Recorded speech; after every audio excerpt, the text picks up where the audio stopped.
Bonjour à tous, je m'appelle Yannick Lecroix et je suis MLOps au sein du pôle data Atos à Montpellier.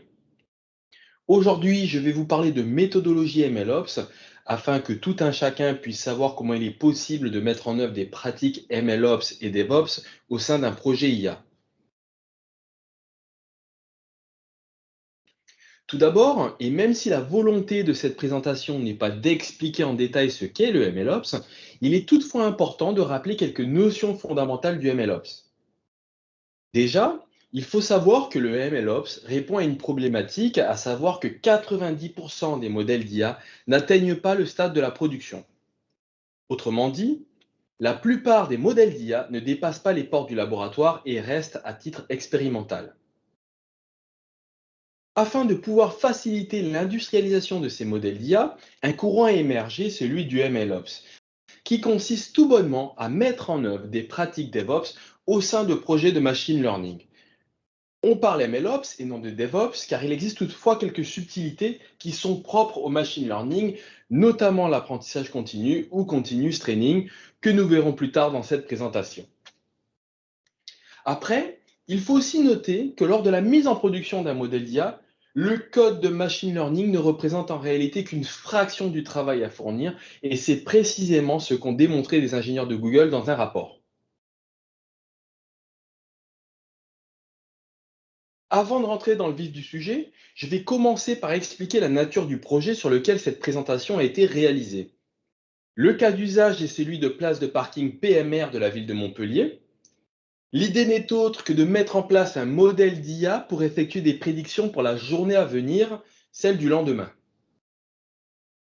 Pour ce qui concerne l'architecture, il s'agit d'une architecture Kubernetes orchestrant le déploiement et le fonctionnement d'un ensemble de microservices de conteneurs Docker. Je m'arrête sur le fait qu'encore une fois, le but ici n'est pas de détailler le choix ni la structure d'un modèle de machine learning, mais d'aborder plutôt la manière dont nous allons le mettre en production et le superviser une fois opérationnel. Dans la culture DevOps, on insiste sur le fait qu'on peut améliorer quelque chose, enfin que pour améliorer quelque chose, il faut d'abord le mesurer. Ainsi, si notre volonté est bien d'automatiser des tâches manuelles qui ne relèvent pas de la créativité de l'homme, il est donc nécessaire de chiffrer chacune de ces tâches en termes de temps. À l'écran, vous pouvez visualiser la décomposition des tâches associées au déploiement manuel d'un modèle d'IA. Comprenez sur ce schéma que le point de départ est un développeur qui souhaite mettre en production un modèle d'IA. En termes de processus, cela implique dans un premier temps de récupérer les métriques et les artefacts du modèle actif en production. Une fois cela fait, il faut comparer les deux modèles sur un jeu de données similaire pour s'assurer que le nouveau modèle est plus précis que l'existant. Ensuite, ensuite, et si le nouveau modèle est plus performant que celui en production, il faut construire les images Docker correspondant à chaque élément d'un pipeline ML, puisqu'il s'agit d'un ensemble de microservices. L'étape suivante consiste à déployer tous les nouveaux fichiers et images sur le serveur de production. Pour finir, il ne nous reste plus qu'à mettre à jour l'environnement de production pour que celui-ci prenne en compte les modifications apportées au niveau du pipeline de machine learning. Côté temps, mettre manuellement un modèle d'IA sur un serveur de production va prendre 17 minutes au total. Le temps de valeur ajoutée correspond quant à lui au temps effectif conférant au produit ou à la solution une valeur supérieure. Autrement dit, cela veut aussi dire que dans ce processus manuel, il y a donc 5 minutes sans aucune valeur ajoutée et qui correspond au changement d'environnement. Passage d'un environnement de test à production par exemple, ou tout autre type de changement de contexte. Après, je précise toutefois que dans ce chiffrage, j'ai vraiment été optimiste parce que ce type de changement de contexte peut parfois aller jusqu'à la demi-heure, voire une heure.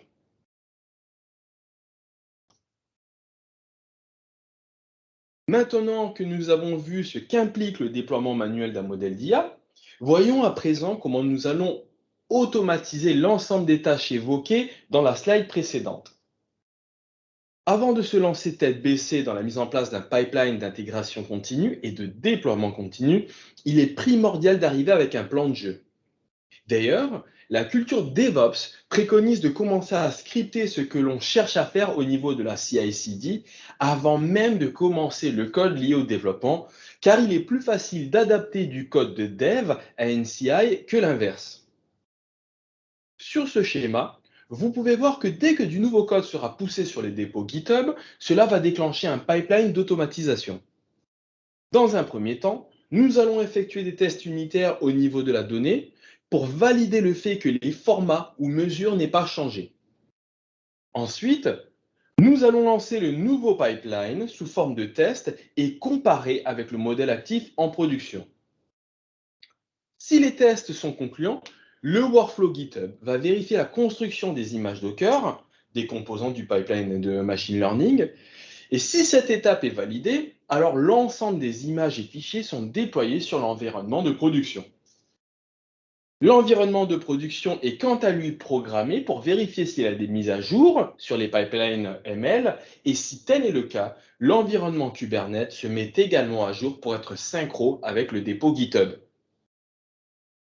J'attire toutefois votre attention sur le fait que la mise en œuvre du MLOps au sein du projet ne va pas se résumer seulement à l'automatisation du déploiement d'un modèle de machine learning, mais plutôt à l'ensemble des pratiques MLOps, et cela inclut notamment l'automatisation de la supervision de la dérive des modèles et des données, ainsi que l'automatisation de l'apprentissage continu de ces modèles dans un environnement de production, bien entendu. Passé cette introduction, intéressons-nous au contenu de cette présentation. Nous allons commencer par passer en revue l'ensemble des outils et librairies utilisés pour la mise en œuvre du MLOps sur un projet IA. Ensuite, nous verrons pour chacun de ces éléments quelle fonctionnalité nous a été utile en termes de méthodologie pour nous aider à industrialiser nos modèles d'IA. Commençons donc par lister l'ensemble des outils utilisés.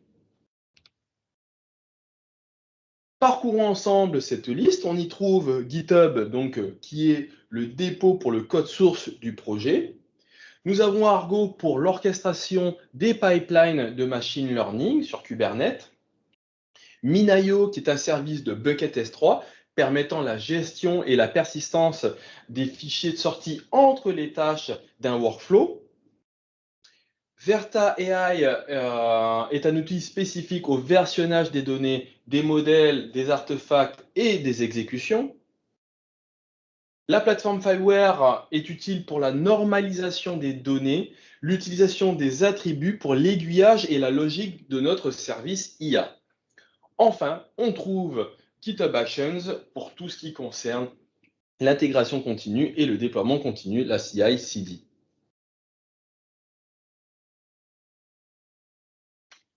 Afin de ne pas vous perdre avec un trop plein d'informations, je ne vais pas vous présenter un schéma d'architecture de la plateforme IoT Fileware utilisée dans le cadre de ce projet.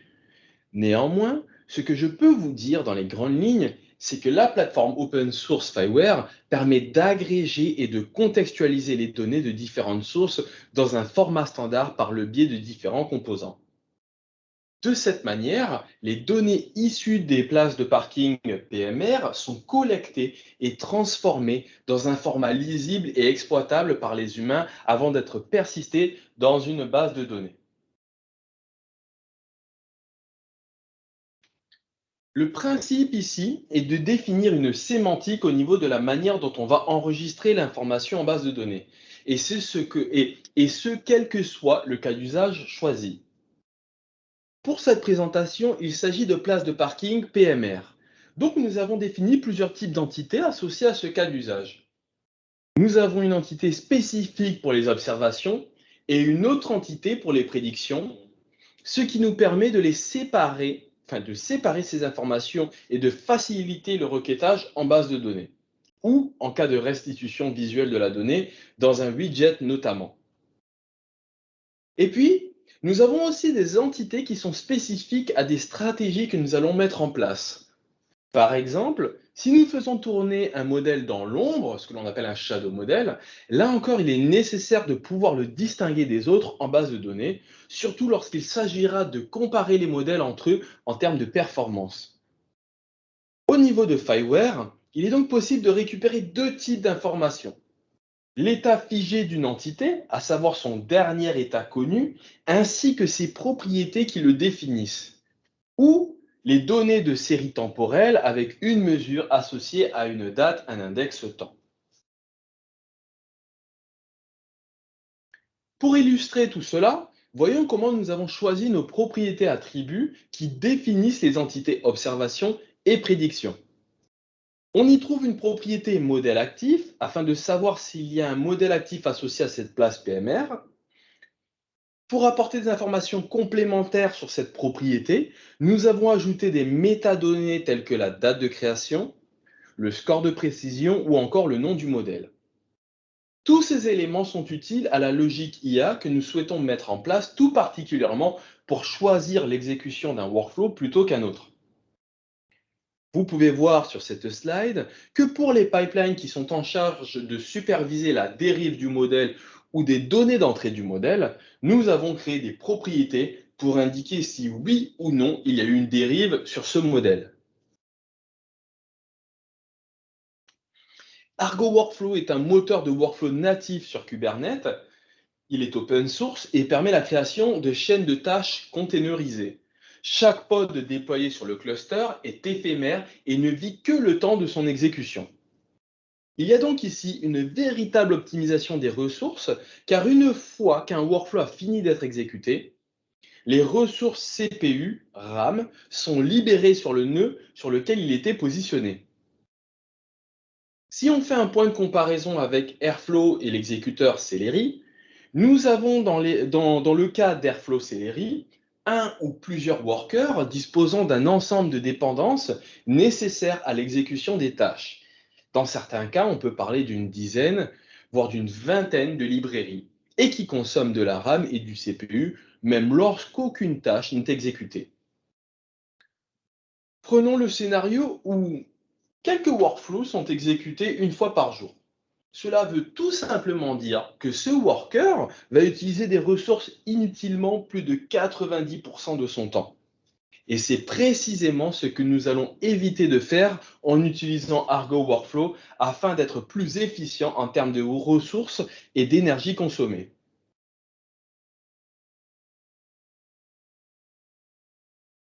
Voici une liste de préconisations à suivre en termes de structure de projet au niveau du code.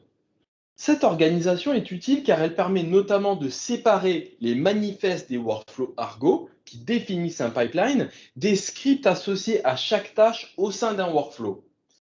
D'où l'importance de faire le distinguo entre pipeline, qui est un DAG représentant l'ensemble des tâches à exécuter, et une tâche en soi qui correspond à l'exécution d'un script Python dans un conteneur au sein du cluster Kubernetes.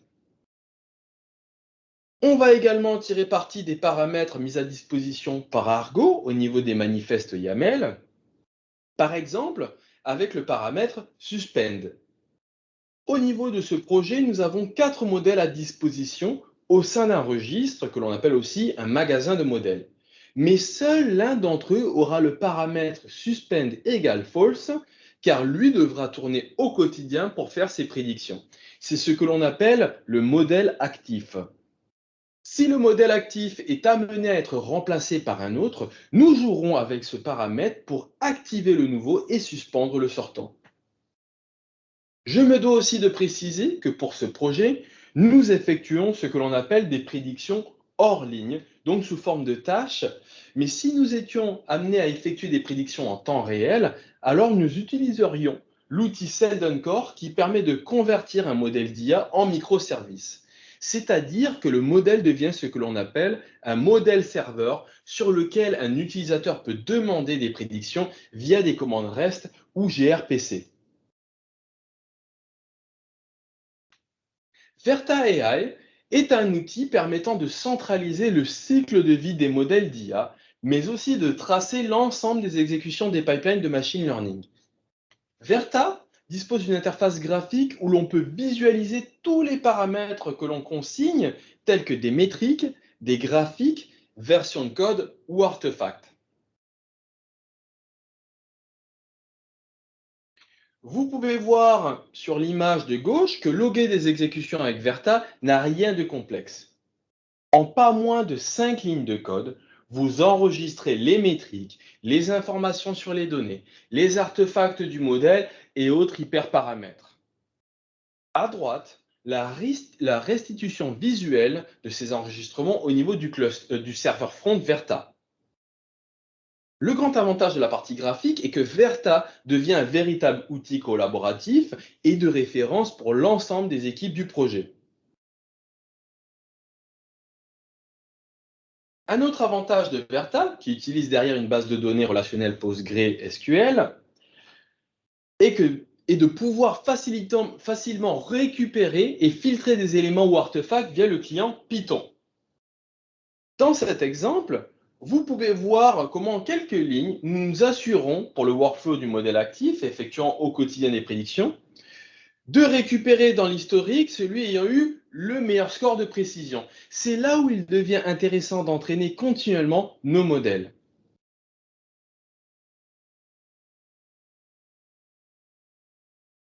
Nous allons nous pencher à présent sur l'entraînement continu, continuous training en anglais. C'est l'un des éléments qui différencie le MLOps du DevOps. Dans le domaine de l'intelligence artificielle, il est nécessaire d'avoir des modèles vivants et non figés. Des modèles qui vont être réentraînés à l'arrivée de nouvelles données afin de pouvoir tenir compte d'éventuels nouveaux éléments ou changements de propriétés statistiques. Ici, on va retrouver un ensemble de préconisations dans la mise en œuvre de l'entraînement continu. Pour rappel, et au niveau du projet, nous avons 4 modèles à disposition, mais un seul actif. Afin de faire en sorte à ce que même les modèles non actifs puissent tenir compte des nouvelles informations dans le but d'enrichir leur historique de données, il était donc primordial de créer des workflows spécifiques à l'apprentissage continu. Mais qu'est-ce qui différencie un pipeline d'entraînement continu d'un pipeline de machine learning? Les deux vont avoir les mêmes composants en termes de tâches d'exécution, mais pour les pipelines d'entraînement continu, aucune modification n'est apportée au niveau des bases de données liées à la plateforme Fireware. Le traçage s'effectue uniquement dans Verta pour enregistrer notamment les artefacts du modèle. Mais aucun changement côté propriété et attributs Fireware, car il ne s'agit pas là du modèle actif. La volonté est simplement de faire évoluer les différents modèles du registre et dans le temps. Pour finir, nous allons aborder la méthode CI/CD qui est centrale au DevOps. La volonté ici est de renforcer l'automatisation et d'optimiser la supervision des modifications apportées au pipeline de machine learning. Depuis août 2019, GitHub propose le service GitHub Actions qui ne sont autres que des workflows processus automatisés pour construire, tester et déployer du code sur toutes les plateformes, Linux, Mac et Windows, et ce dans plusieurs langages. Mais la grande force des GitHub Actions réside dans sa marketplace où vous pouvez retrouver des templates de workflow mis à disposition par d'autres développeurs, en sachant qu'il y a plus de 4000 contributeurs à ce stade pour plus de 11 000 actions. Vous devriez y trouver votre bonheur assez facilement. Pour le projet, nous en avons choisi deux pour faciliter l'automatisation de la CI. La première, copie via SSH, sert à déployer une nouvelle version des manifestes Argo, les images Docker et scripts pour les tâches vers le serveur de production. La seconde, CML, pour Continuous Machine Learning, permet la génération de rapports des workflows GitHub Actions dans GitHub. Ce sera plus clair par la suite. Encore une fois, il est important de structurer son projet au niveau des dossiers. Mais au niveau des GitHub Actions, nous n'avons pas trop le choix. Celles-ci doivent être placées dans un dossier .github/workflow. Nous avons ainsi un workflow par modèle d'IA. Au niveau du process, un trigger est déclenché en cas de modification du code dans l'un des sous-dossiers d'un workflow de machine learning.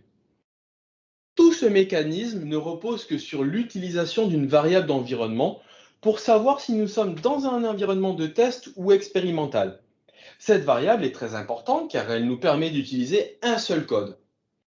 Dans le cas où il s'agit d'un test d'intégration et d'acceptance, le comportement du script ne sera pas le même car il faudra spécifier des chemins d'accès différents pour le runner qui exécute le code sur la VM qui a été instanciée pour l'occasion.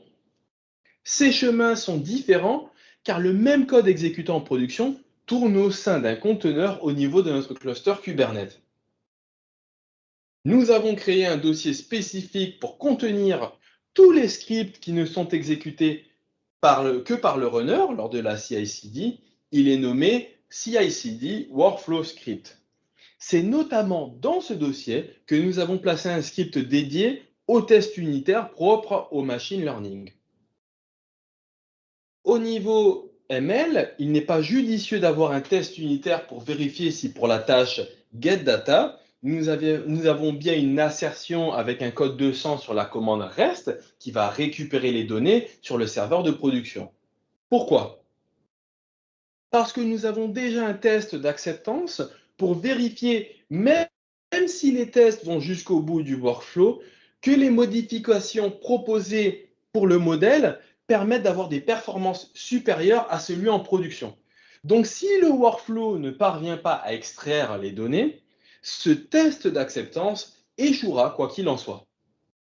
Par contre, il est beaucoup plus intéressant de vérifier si les données, elles, sont toujours conformes à la manière dont nous avons modélisé le modèle. On pourra donc savoir, dès les tests unitaires, s'il y a eu un quelconque changement dans le type de mesure que remonte le capteur, par exemple.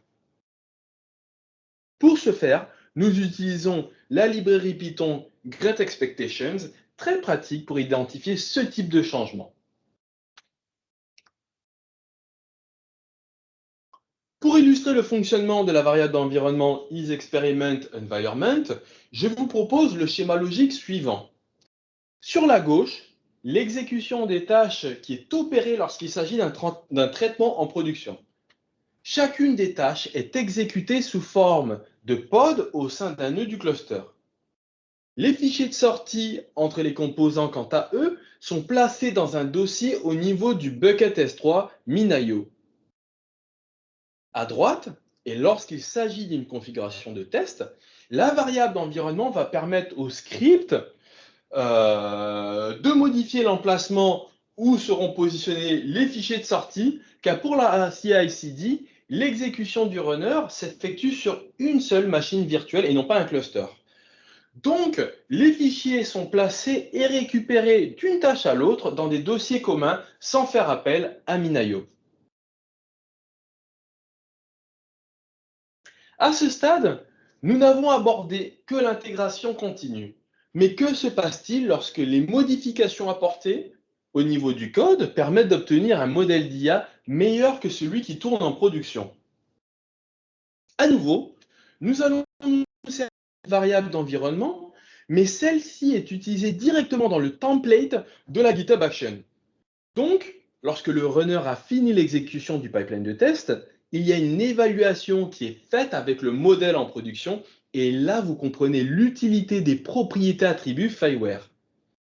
Si le modèle actuel est meilleur que celui en production, alors nous allons copier le manifeste YAML du workflow Argo ainsi que les scripts associés au nouveau pipeline sur le nœud du cluster où se trouve le registre privé et tout cela par le biais de cette variable experiment statut.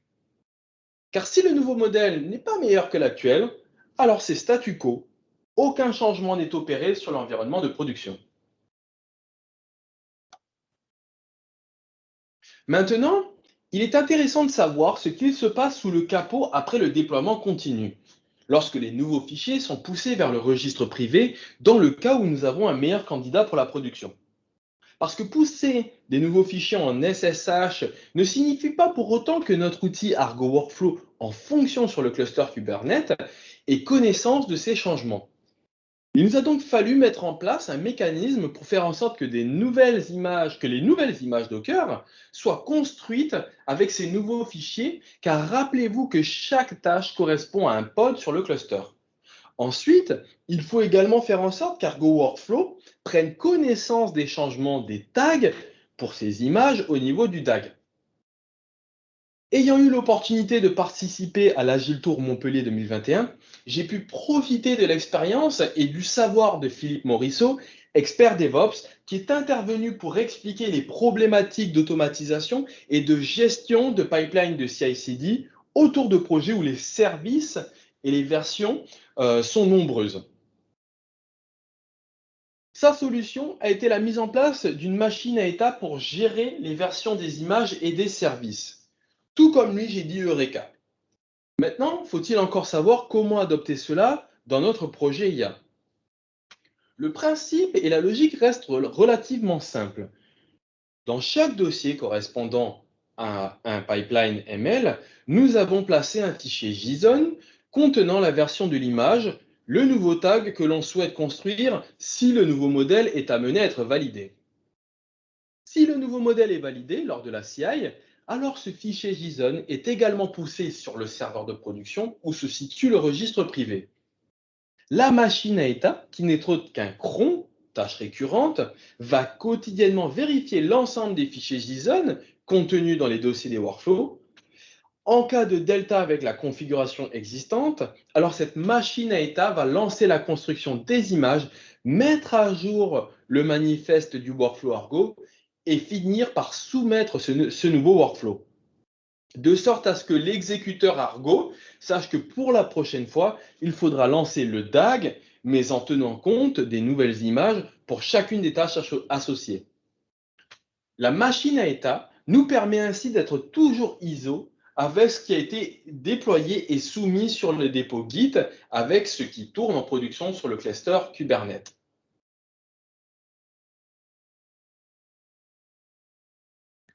Si le cas d'usage évoqué dans cette présentation concerne les prédictions hors ligne, on peut toutefois s'attarder sur la méthodologie à mettre en place pour un cas d'usage où les prédictions sont temps réel.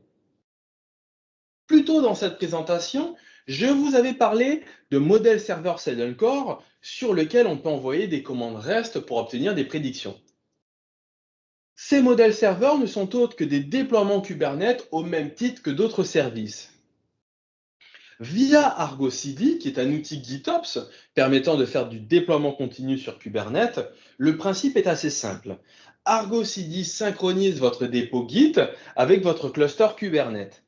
Ainsi, lorsque vous apportez des modifications au niveau de vos manifestes de déploiement dans votre dépôt, Argo CD va automatiquement mettre à jour les déploiements et services correspondants sur Kubernetes, de sorte à toujours être ISO entre le dépôt et Kubernetes, ce qui est plutôt pratique.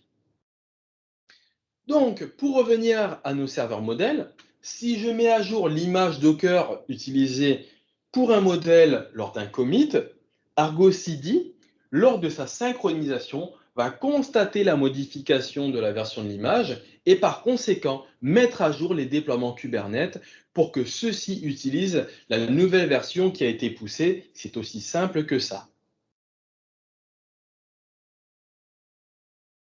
Bon, assez parlé maintenant.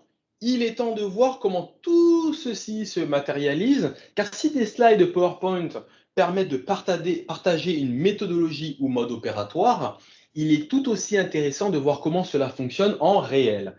Car comme le disait si bien Confucius, une image vaut 1000 mots. On va donc revenir sur chaque point présenté dans cette présentation avec une petite démo pour l'aspect vivant. Commençons par Fireware avec une petite présentation, enfin une petite démonstration de commandes REST que nous utilisons pour obtenir des informations sur nos modèles d'IA.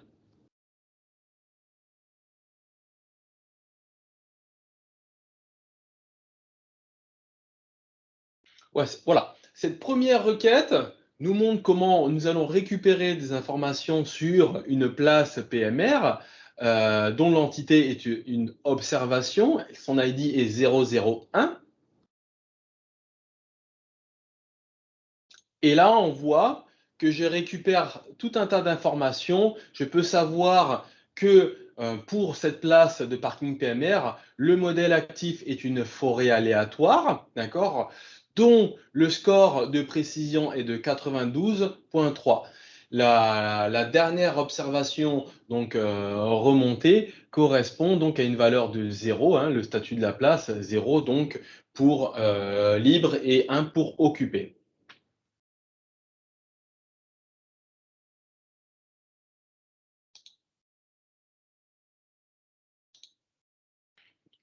Voilà. Nous exécutons une deuxième requête. Cette fois-ci, on effectue la même chose, mais pour une entité prédiction.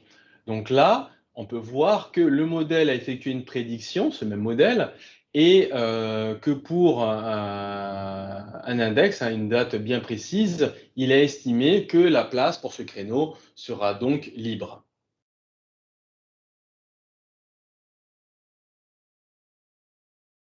On utilise une troisième requête, cette fois-ci pour vous montrer l'utilité donc du shadow model. Donc là, je suis bien sur une entité shadow prédiction. D'accord? Et je peux savoir que pour cette prédiction de l'ombre, le modèle qui tourne actuellement est un multilayer perceptron, donc un réseau de neurones. Et on peut voir d'ailleurs que la prédiction qu'il a effectuée donc pour cet intervalle, cette période, cette date, correspond donc à une place libre. Voilà. Donc là, vous voyez toute l'utilité et l'utilisation des propriétés attributs Fileware. Donc un dernier exemple de requête pour récupérer les informations de type série temporelle. Voilà. Donc là, j'effectue une requête qui me permet donc pour une place de parking de récupérer en fonction hein, donc de la période choisie tous les index, donc les dates associées donc aux mesures de cette même place. Voyons maintenant à quoi ressemble Argo Workflow, l'orchestrateur de tâches sur Kubernetes.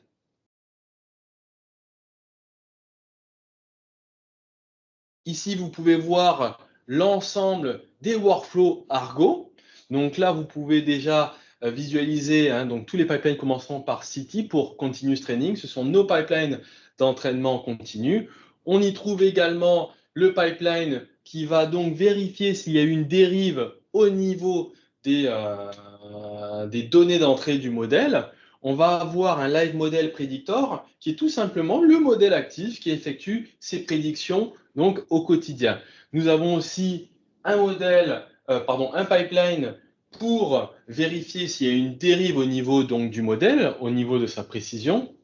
Et enfin, on retrouve également donc, tous les pipelines de machine learning, c'est-à-dire les 4 modèles au niveau de notre registre.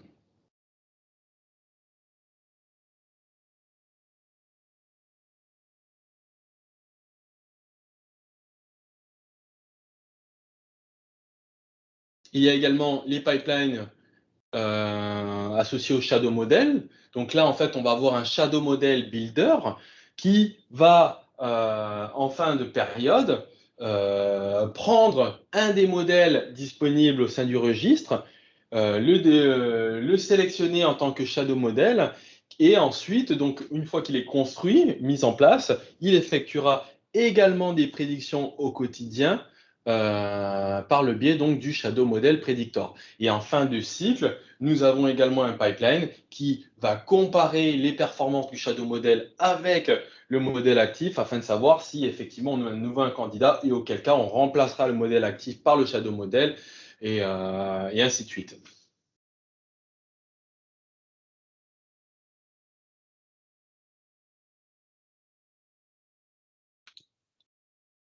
Là, ici, vous pouvez voir que je peux assez facilement récupérer et visualiser donc l'ensemble des exécutions sur Argo Workflow. Je peux même appliquer des filtres pour savoir quels sont les workflows qui ont échoué, ceux qui sont tombés en erreur éventuellement.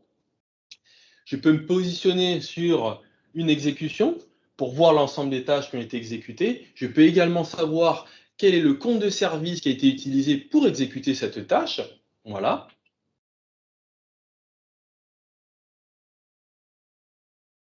Je peux voir au niveau de ce workflow quel a été le temps d'exécution pour chacune des tâches. Autre fonctionnalité très utile, je peux me placer au niveau donc, du workflow et savoir quel est le manifeste qui a été utilisé pour le traitement de ce workflow. Vous y trouvez donc d'ailleurs cette variable isExperimentEnvironment qui est égale à 0 car nous sommes bien en production. Maintenant, je peux aussi visualiser les logs associés à une tâche du pipeline ou alors visualiser l'ensemble des logs pour mon pipeline.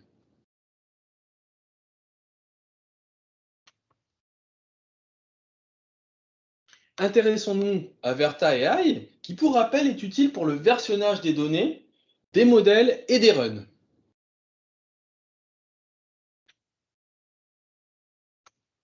Donc là, vous voyez en fait mon projet.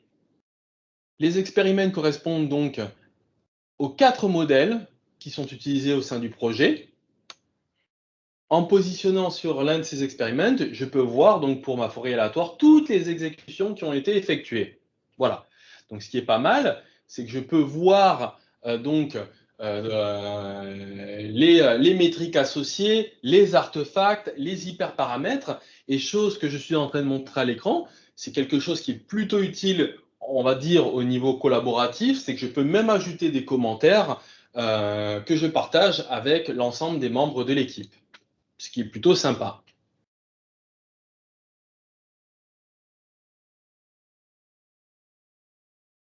Il est également possible de comparer des exécutions entre elles.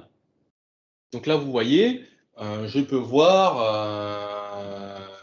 qu'est-ce qui a différencié une exécution plutôt qu'une autre à certaines dates, si effectivement c'est lié à un changement au niveau des hyperparamètres ou non. Je peux également comparer des exécutions d'un modèle à un autre. Donc là, je vais comparer l'exécution d'une forêt aléatoire avec un gradient boosté. Voilà. Enfin, je peux visualiser tout ça dans des graphes en y appliquant des filtres. Donc là, je veux visualiser l'ensemble des métriques pour tous mes modèles. Autre chose utile, je peux filtrer sur des périodes bien définies. Voilà. Ce qui est pas mal parce que là, vous le voyez, rien n'est fait en ligne de commande, tout est fait dans une interface graphique, ce qui est beaucoup plus sympa pour aller vite dans une analyse. Penchons-nous à présent sur l'entraînement continu afin de comprendre comment cela se concrétise dans une infrastructure. Là aussi, le point de départ est bien un workflow d'entraînement continu, voilà, pour ma forêt aléatoire. Donc on voit tout le traçage qui est effectué.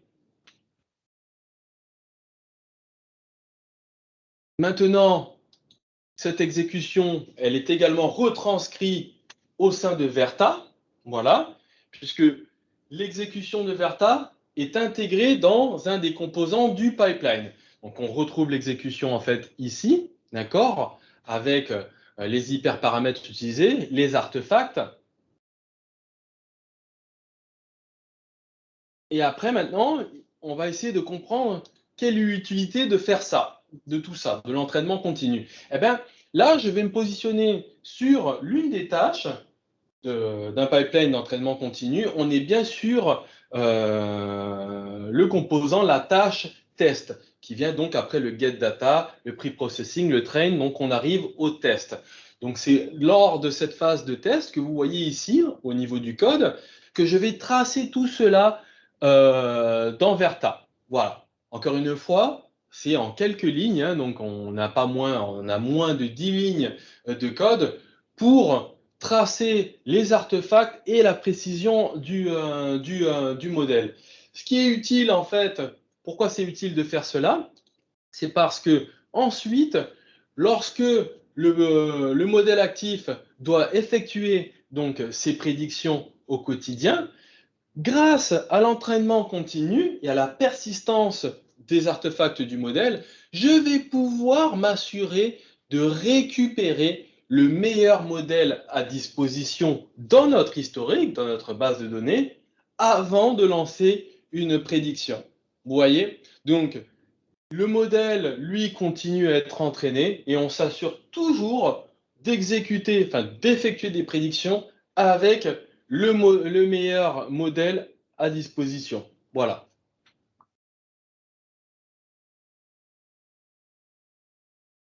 Terminons par une démonstration en direct de la partie CI/CD.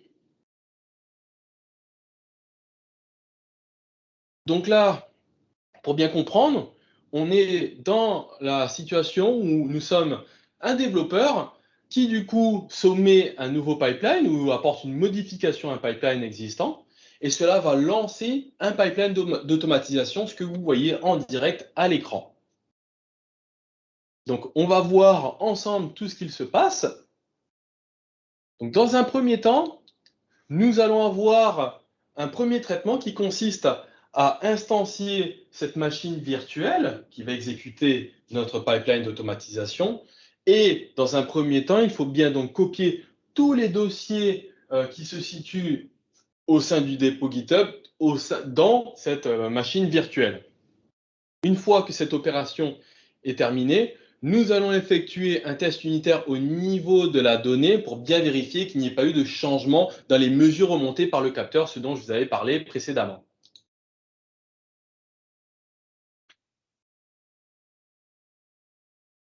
Donc, je vais accélérer un tout petit peu. Voilà, donc là, on est en phase de validation des données. Dans un premier temps, on doit télécharger les dépendances associées à notre librairie getExpectations.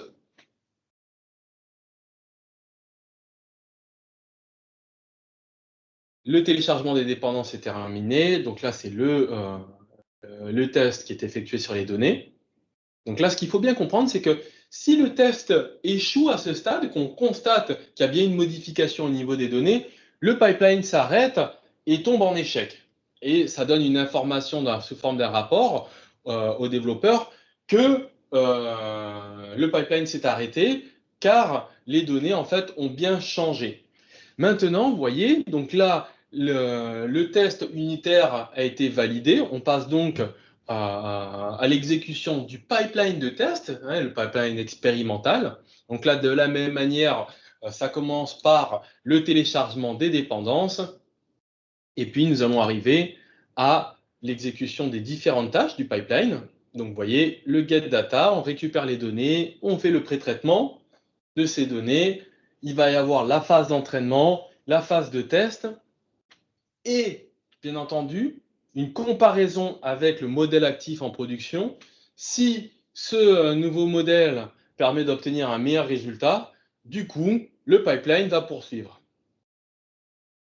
Et encore une fois, si le résultat n'est pas meilleur, le pipeline s'arrête et un rapport est généré pour indiquer que le nouveau modèle n'a pas permis d'obtenir un nouveau candidat pour la production. Là, vous voyez, on est en phase de création des Docker images, enfin des images Docker, ce qui veut dire que effectivement, là, nous avons bien un nouveau modèle qui nous a permis d'obtenir un meilleur score de précision. Donc là, maintenant, on s'assure de construire toutes les images Docker. Pourquoi on fait cette vérification-là? Pourquoi? Parce que nous allons pousser tous ces fichiers vers le serveur de production et lui, bien entendu, ne pourra construire les Dockerfiles que si ceux-ci sont valides. Donc c'est à nous, à ce stade, de bien s'assurer que tout soit correct avant de tout pousser sur le serveur de production. Voilà, c'est la partie la plus longue du pipeline, donc je vais l'accélérer un tout petit peu, puisque là on construit les images Docker en téléchargeant également donc toutes les dépendances. Voilà, j'accélère un tout petit peu.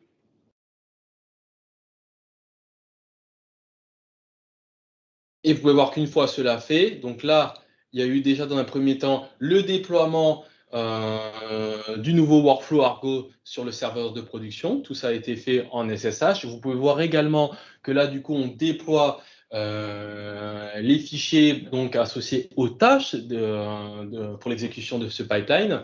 Et ensuite, on va finir par déployer ce fichier JSON qui va être utile pour cette fameuse machine à état.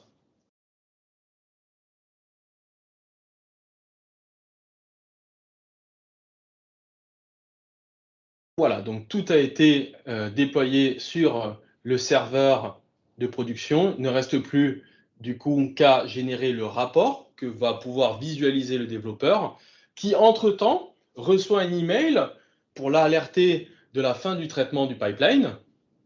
Et donc c'est ce que nous allons voir ensemble maintenant.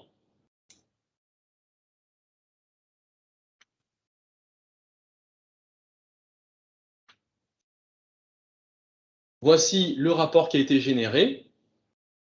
Et vous pouvez voir du coup qu'en plus, on vient enrichir ce rapport avec des graphes.